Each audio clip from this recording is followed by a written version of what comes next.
The old music, they had so many more chords involved. They were Variations. they were doing key changes, stuff like Yeah. that. It was all jazz inspired. Yeah, yeah. Is what it was in the '60s and in the '70s, '80s.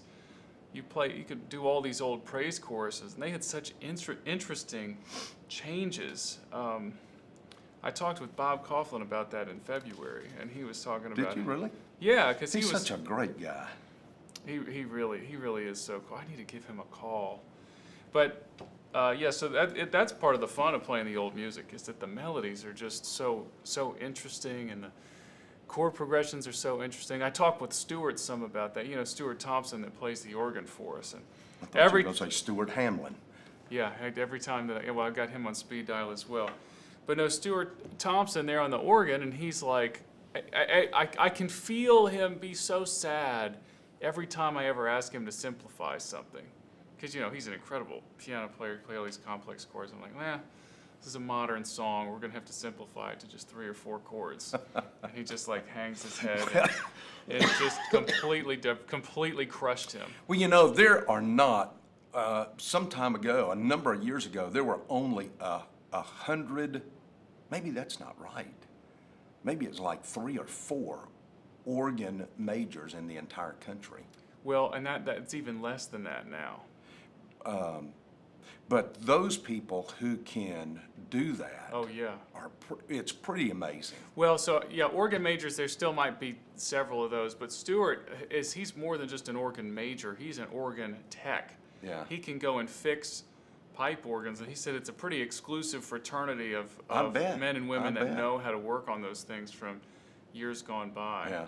Well, we did something. I can't remember what we were doing down in Dallas. I think we were taking the pipe organ out of the Slaughter Chapel in Dallas because the roof continuously, we spent money on that building. Roof was a problem? Yeah, and it was leaking right on that organ continuously. We never could fix it.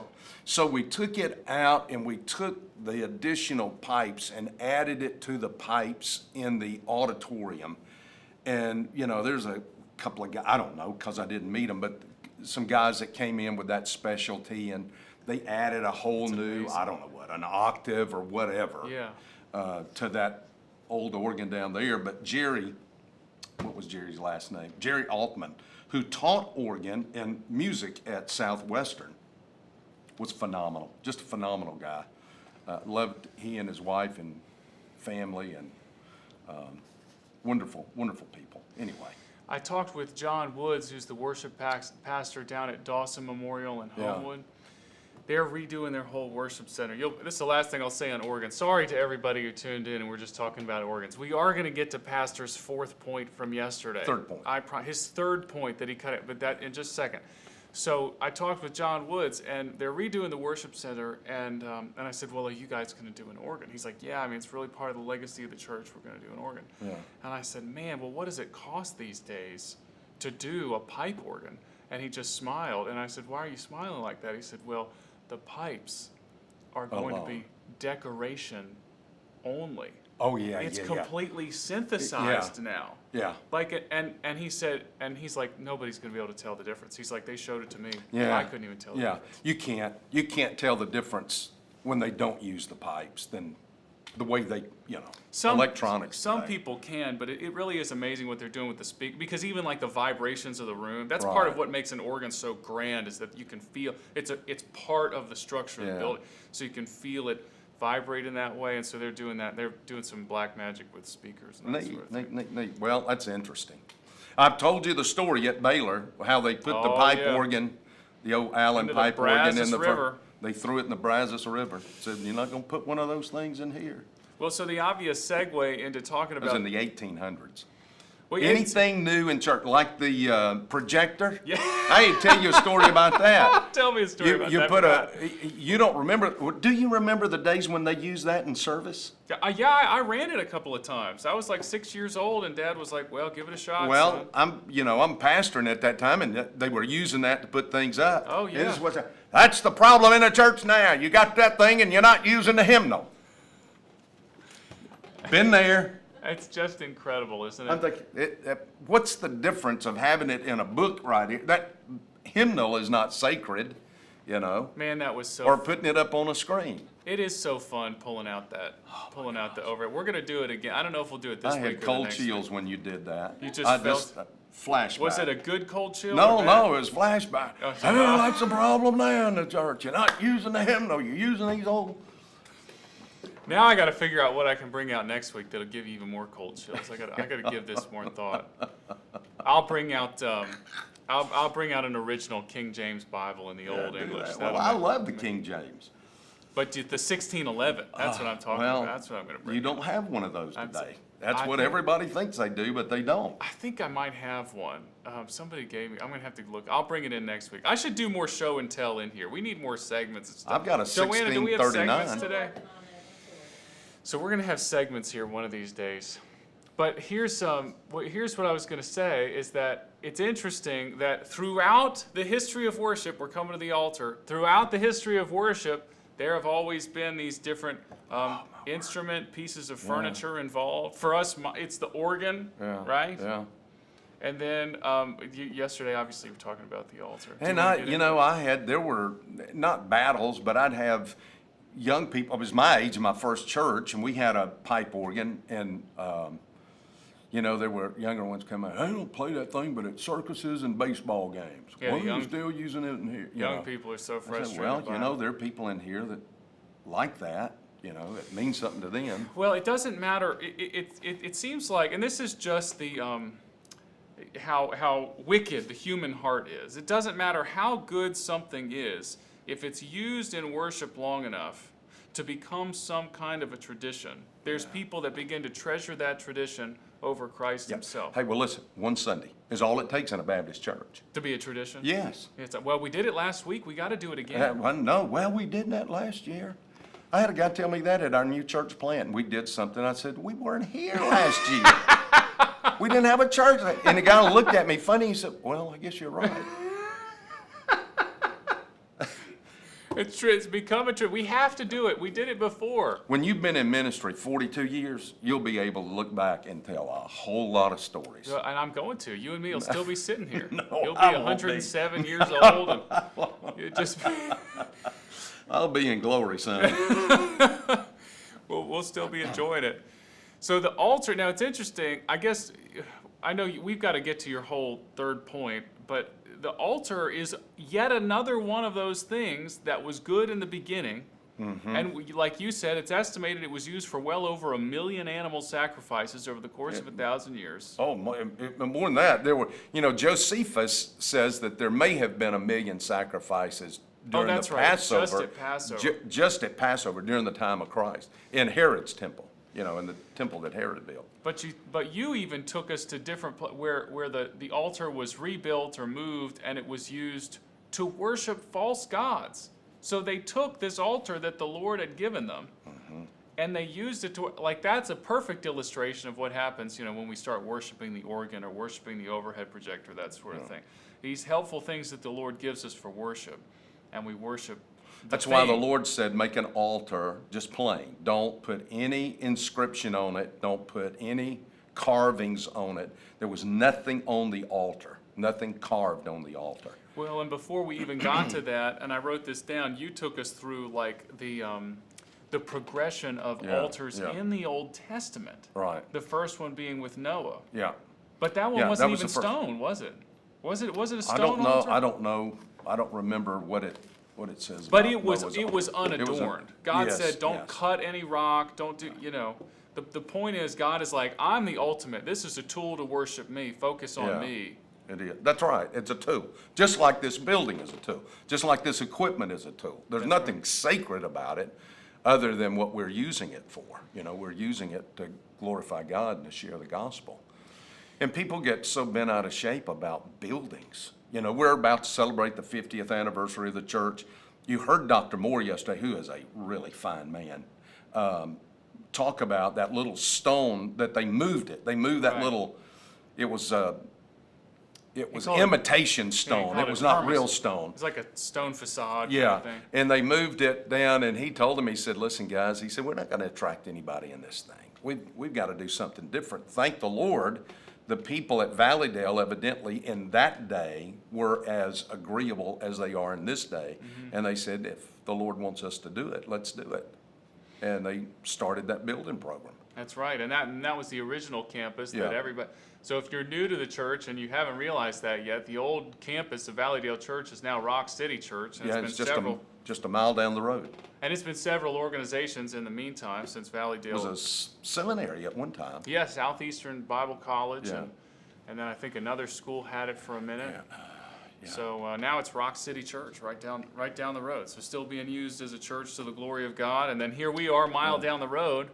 We still call it this. That's how funny the human brain is. We still call this the new building, even though it's 20 years old now. Is it 20? Yeah, Yeah. I guess it is. It was, 03 to 23. yeah, 15 when I got here, yeah.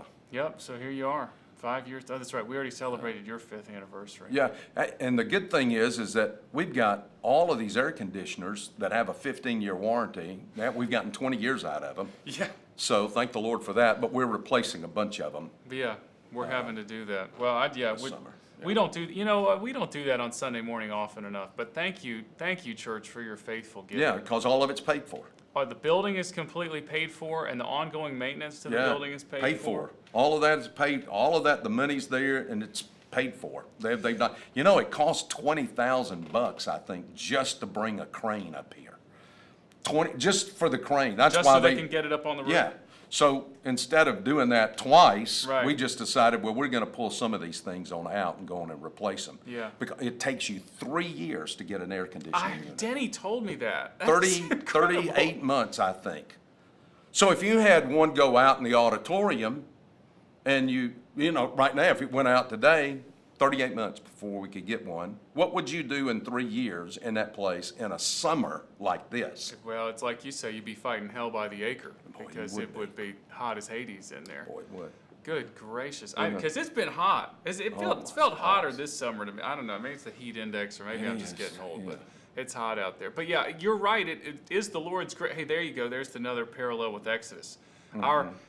Neither did their HVAC wear out, nor did the filters decay during their time in the wilderness. So so there we are. So 20 years, we're on year 20 of a 15-year plan. Well, we're finally getting those things yeah. replaced. You know, last year, it wasn't, you know, it didn't affect the heat of the building, but we replaced the sound system in the worship center. That was another thing. We were on year 20 of a 10-year plan. I broke it. Pastor, tell but he was just preaching, Too talk hard. about preaching the lights out. He preached the speakers out. Yeah, well. But so yesterday, it was before the service, and you came in, and I was like, Pastor, I don't know what to do. I think I need to cut a song. I think the service is going to be too long. It's a good thing I cut that point. And you said, there's nothing to. You said this in front of everybody. He's like, well, there's nothing to worry about, Kirkwood. I'm just going to preach like I normally do. I said, Pastor, that's what I'm worried about.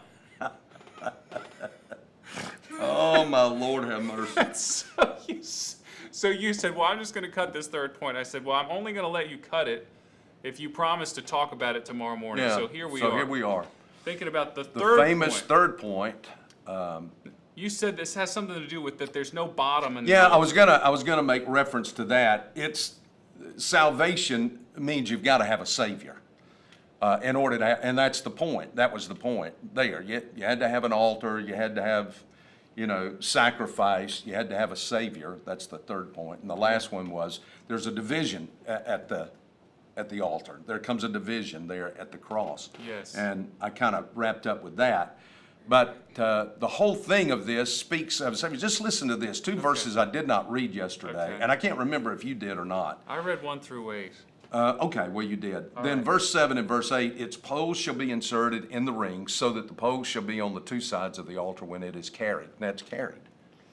What did Christ do with his cross? Carried He the cross. carried There it the is. cross. There it is. You shall make it hollow with planks, as it was shown to you in the mountains, so that they shall make it. Hollow, there's no bottom to it. Mm-hmm. It's just four sides. Yep. The And fire's so in there. when they would put the altar down, they would put the grate down, the fire, all of that was built on the earth, on the ground. Because, and I can't remember where it is, but if you go back, you know, God is saying, listen, when you build an altar, this is how you just use the earth. So what did they put the cross in? They put the cross in the ground. There you go. So you've got this somewhat of a picture of Christ carrying his own altar, Yeah. going and putting Wow. it on the ground. And so the sacrifices of the old covenant were they always had a deeper meaning because they were always pointing to the coming Redeemer. So all of this has a deeper meaning. Now there's a difference between allegory and typology or symbolism. Yeah. I was going to ask you about that. Or symbology. Talk through that. Well, again. I don't know how well I can do that off the top of my head, but allegory really never uses the text. Well, it's all about finding significance even in the most insignificant Yeah, it will things. come up with its own elaborate story that oftentimes has nothing to do with the text. Symbolism, typology, is always using the text and showing you how it's pointing toward Messiah. So all of this is just constantly pointing toward the Messiah. And that's what the sacrifice is doing. In the new covenant, that's the old covenant. In the new covenant, there are no longer any sacrifices of animals, but a living sacrifice of the Savior, of the Lamb of God who's been sacrificed. And you see that so clearly in the book of Revelation, where they see the Lamb that was slain as he comes. And it's an unusual, I don't Yes. want to get off on Revelation, but he's got these 7 horns. This 'Cause lamb He's slain and is alive. Right? He's slain and is alive. is You alive, keep going. I can't talk. takes his seat on the throne. So that was my third point there. And one of the things that I wanted to share out of that was if you go to Leviticus chapter 9, Okay. Moses is instructed you've got to consecrate the priests. Oh, yeah. So they had to consecrate Aaron and his sons, Yeah. and they had to consecrate the altar. So I didn't get to talk about this at all yesterday. So they have to consecrate the altar. So they consecrate the priest and they consecrate the altar at the same time. Interesting. And so on the 8th day, when now they go out to sacrifice, they've been consecrated, the altar has been consecrated. So on the 8th day when they go out to sacrifice, they lay everything out to be sacrificed, and all of a sudden, the fire comes. You read this in the last verse, verse 24. Then fire came out from before the Lord and consumed the burnt offering, which is reminiscent of what happens at Solomon's temple. When they dedicate That's the temple, right. fire comes down, you remember. That's right, And the portions of fat on the altar, and when all the people saw it, they shouted and fell on their face. I bet that hurt. Would for me. So the fire that ignites that now, if I can find it, I think it's in chapter 6, but I'm not sure. I don't have it marked. So I can't remember where it is.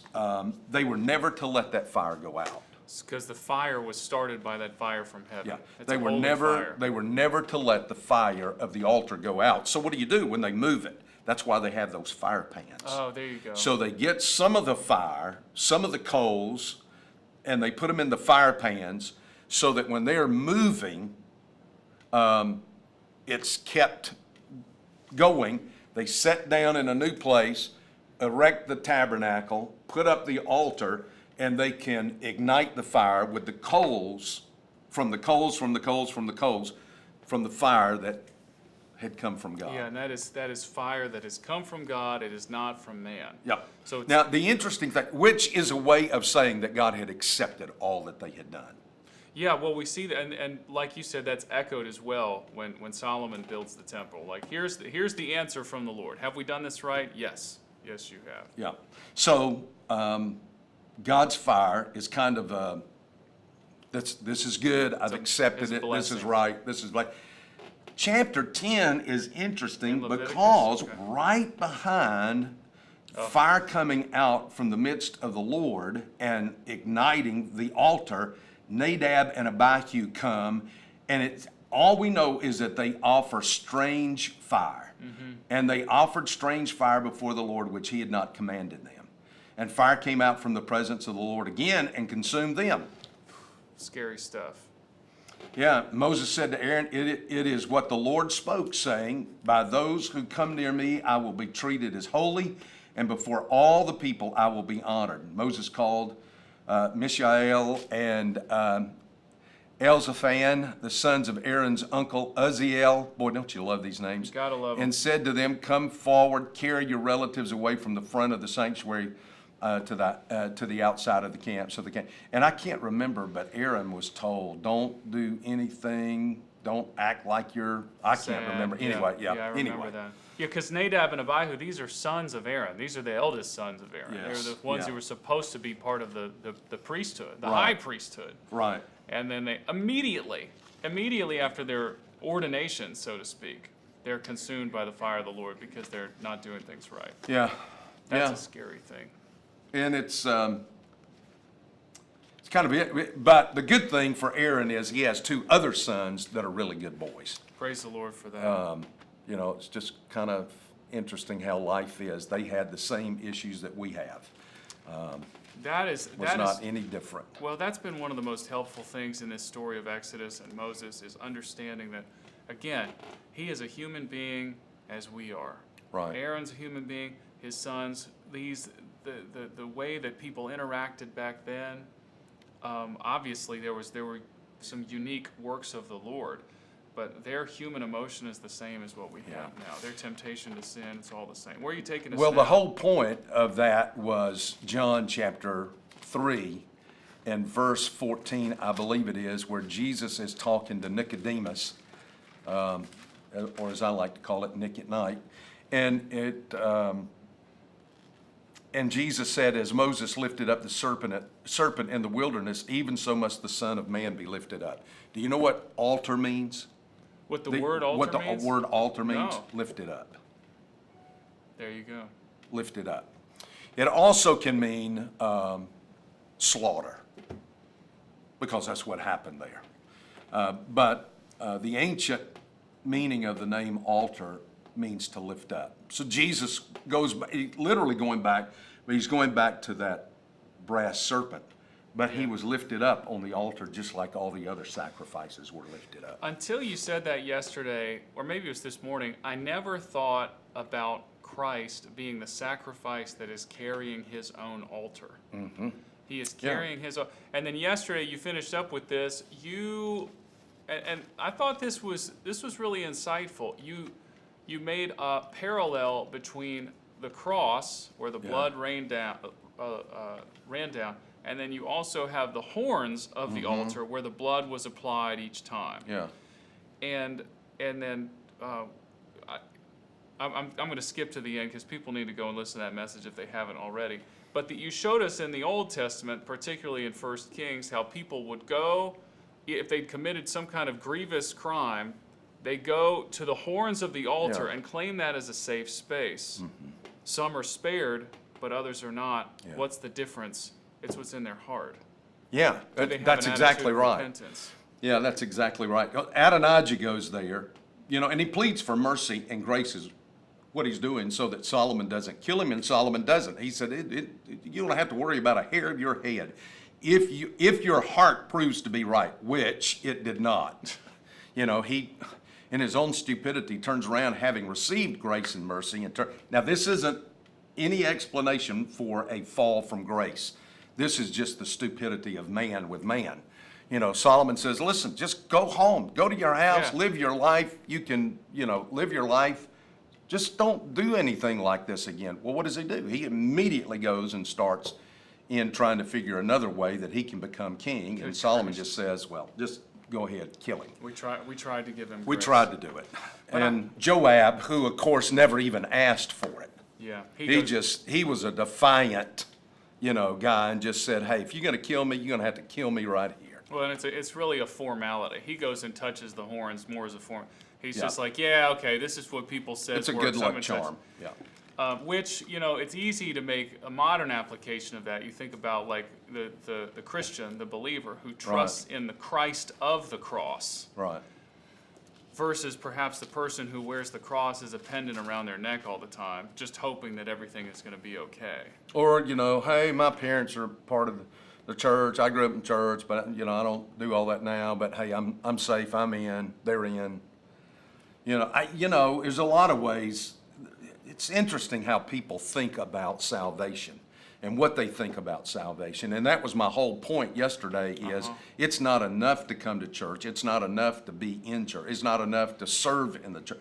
It's not enough to go to Calvary. There was a thief on the cross next to Jesus who, from all we can tell, died and went into a Christless eternity. One who went into the kingdom of God because God told him, today you'll be with me in paradise. He did not say that to the other guy.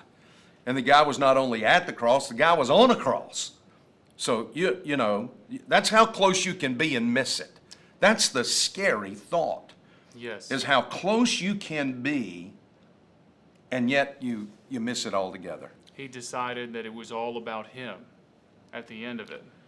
Yeah, he would I don't know what was going, I'm like the other thief who looks at him and says, even at the point of dying, you're going to die here in just a little bit. Yeah. Don't you have any reverence for God? Now is not the time to be, doing what you're doing. I'm so glad that you mentioned that story from the Scottish preacher. What's the Alistair Begg. Thank you, Yeah. Alistair Begg. I have watched that video. Gosh, I've watched it half a dozen times. It's just wonderful. Yeah. Also, really good. That's a really good apologetic against baptismal regeneration as well. If you think about Jesus, the guy's on the cross. He's about to die. Jesus says, "Today you'll be with me in paradise." He didn't even have time to get baptized. Or go to a church, or walk an aisle in a church. He doesn't even pray correctly. He doesn't pray the way we tell everybody to pray. It goes back always to the heart. And I don't mean by that good intentions. The old saying that, the road to hell is paved with good intentions. That's so scary. I've got good intentions. Well, the Lord knows about that too. But the Lord does know our heart. The Lord looks at the heart. He's the only one that can. Yep. And that's ultimately what separates the sheep from the goats, right? There you go. We're headed to the laver Sunday. Yes, the ritual washings. Bird bath for your hands. Yeah, it's like I think of that, and I think of Lady Macbeth, who after she's murdered, who did she kill? Duncan? Was it Duncan? No, wasn't Duncan. I can't, man. You're testing me now with the Shakespearean history. Wow, I can't believe I can't remember who Lady Macbeth killed. But soft, what light through yonder window breaks? It's the murderer, the Lady Macbeth. Duncan is correct. Duncan, she did kill Duncan. Okay, so she kills Duncan, and all she can see is this spot of blood on her hand. And she can't wash it out. She can't get rid of it, It's guilt. Oh, That's there. There's blood on her hands. Yeah, blood on her hands. Literally. So you're just going to do the labor, or you're going to do any No, other I'm just going to do the labor. It's an interesting piece because it's the only piece of furniture or the only thing in the entire tabernacle that specifications are not given for. Yes, well, and Denny and I were talking about that. He's like, how do I build this Yeah, thing? you don't. You can't. There's nothing you can do. Because we don't know anything about the size or anything. There are other things that we do know about that we'll see Sunday. That's going to be really fun. So we're going to see you again this Sunday, and we're continuing with the 50th anniversary celebration. We're going to look at a couple fun things From the 80s. From the 80s. And Jared's got another great video for us. And then, hey, if you're a choir... That was really good, Jared. Yeah, the videos are good. Jared's right here. Okay. It was really good. Yeah. I thought, man, you did that thing so well that you blended all of these ages together. So, good job. And that's going to continue. And like we said yesterday, if you want to see the full interviews from Dr. Moore and Dr. Kelly and Dr. Jason Dees and even more people, they're all going to be on YouTube. Just search Valleydale Church in YouTube and it'll all come up. Yeah. And then this Wednesday, we're starting choir again. Midweek is not starting for another couple weeks, but choir is coming back. So if you want to be part of the choir, come on to the building at 6:30. Yeah, and the night that we get started back on Wednesday night, I'm going to do a thing. Oh, really? Yeah, he's doing. Barry is doing a thing on. What did he call it? The original Avengers. Yeah, the original. Cool. Well, I'm going to start it out. Oh, great. And I'm going to look and show you where all of that got started, where it begins to roll from.